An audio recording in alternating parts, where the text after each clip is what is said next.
Hello, আমি সুনয়না। আবার চললাম তোমাদের কাছে মিনি ব্লগ শেয়ার করবো বলে। অনেক দিন মিনি ব্লগ শেয়ার করা হয় না, ভাবছিলাম এবার এটাকে একটু সিরিয়াসলি নিতে হবে। আবার ছোট ছোট করে কিছু মিনি ব্লগ তোমাদের সাথে আমি শেয়ার করব। আসলে একেবারেই সময় করে উঠতে পারছিলাম না, কিন্তু ভাবছি যে না, আবার একটু নিজের জন্য সময় বার করাটা খুব দরকার। তাই আজকে ছিল ভীষণই ব্যস্ততার মধ্যে স্যাটারডেটা কেটেছে। আজকে আমার ছিল বিউটিশিয়ান ক্লাস, তাই সকালবেলা সমস্ত কিছু মিটিয়ে দুপুরবেলা আবার নিজের স্বপ্নের উড়ানে ওড়ার জন্য আমি বেরিয়ে পড়েছি কাঠফাটা রোদের মধ্যে ক্লাসে যাব বলে। ক্লাসে চলেও গিয়েছিলাম। আজকে আমাদের আইব্রো প্র্যাকটিস ছিল।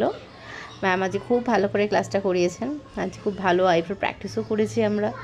দেন তারপর ওখান থেকে যখন বেরোই, সমস্ত গরম কাটিয়ে ঝমঝমিয়ে বৃষ্টি শুরু হয়ে গেছে, কিন্তু ভেজার অবকাশ নাই। এসেই ছিল আমার পড়ানো, তাই সেখান থেকে তড়িঘড়ি করে বেরিয়ে ট্রেনে উঠে আমি ডিরেক্ট চলে গেছিলাম পড়াতে। পড়িয়ে বাড়ি চলে আসবো আবার, এটাই।